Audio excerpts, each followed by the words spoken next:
jailed in the house, unable to leave unless a male family member is with you? How about getting whipped if you refuse to wear a veil? How about not being Don't you able get to bored of report doing being these things, raped man? You because you don't guys have are 4 male so witnesses? If you sad. report it, Oh, you you'll be guys really stoned to need to death get for having educated, unmarried man. sex. How about the right to vote? Let's see, most Islamic countries are dictatorships or failed states, so you can't vote. Forced marriages, child rape, incest, it just keeps getting worse. Incest. Wow. I'm not sure where you're getting your information from or if you've possibly mistaken us with somebody else. Why is incest wrong? It's not clear to me that it's wrong. Okay. It's clear to me. There's an In all honesty, I'm not here to make a mockery out of you. I'm not here to criticize you. I'm not even here to question your intelligence. All I'm here to do is to give you advice. As someone who sincerely wishes the best for you and wishes the best for all of humanity, as a Muslim should be. The first advice I give to you is, please, if you want to talk about Islam, know what you're talking about. Don't be talking about some random news topic that has nothing to do with Islam. If you want to judge Islam, judge it for what's in here and on the Prophet Muhammad, peace be upon him.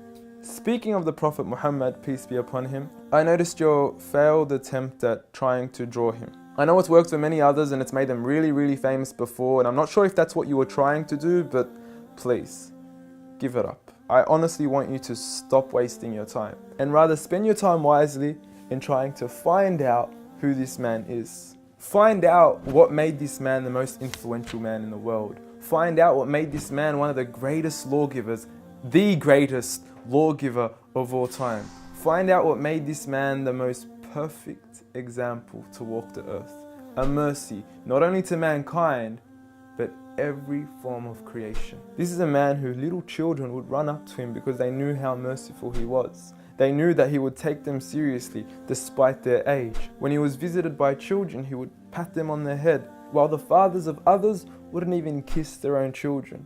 At a time when people were burying their daughters alive, he was the one who gave honor to daughters. He was the one who gave honor to women. He was the one who promised paradise for the one who raised one daughter righteously.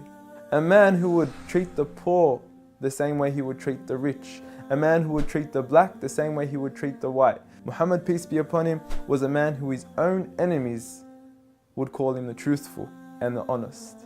A man when his enemies would look at him in the eye, they would say, this is not the face of a liar. Even to this day, some of his worst enemies have become the most noble of his supporters after realizing that he was a man of truth. Find out why we love him. Find out why some of the companions were ready to die for him. I don't say this lightly, I mean they actually threw themselves at arrows whenever the enemies would try to assassinate Muhammad, peace be upon him. I ask you to read into the story of a companion by the name of Khubayb, may God be pleased with him, when he was crucified and tortured. And the one who was torturing him would say to him, O Khubayb, wouldn't you rather that Muhammad, peace be upon him, be in your shoes right here, and you be in the comfort of your own family in your own home? He responded by saying, I would rather be here and die than to see a thorn prick the foot of Muhammad, peace be upon him. I want you to ask yourself, why are there 1.7 billion people today, all across the world, that are eager to implement the way he lived to the absolute core? From the way we enter the bathroom, to the way we would govern an entire country, to the way we dress, to the way we eat, to the way we even sleep on our right side. We follow him to the absolute core. So I suggest you stop wasting your time in attacking the man that you cannot faze at all. If God, the creator of the heavens and the earth and everything in between, the one and only, has honored him, who are we to even try to dishonor him? If you don't understand what I'm trying to say, let me give you a quick experiment.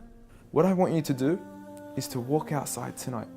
Look at the brightness of the moon and go ahead and spit at it. And see what your spit does to the moon. The same way that your spit doesn't affect the brightness of the moon. The same way that your spit doesn't even reach the moon. The same way that your spit doesn't even faze the moon, is exactly what you're doing when you even try to attempt to dishonor Muhammad, peace be upon him. And if anything, when you do try to spit at the moon, you're only harming yourself.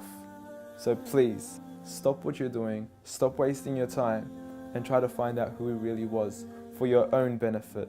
Seek my advice. We want the best for you. Peace.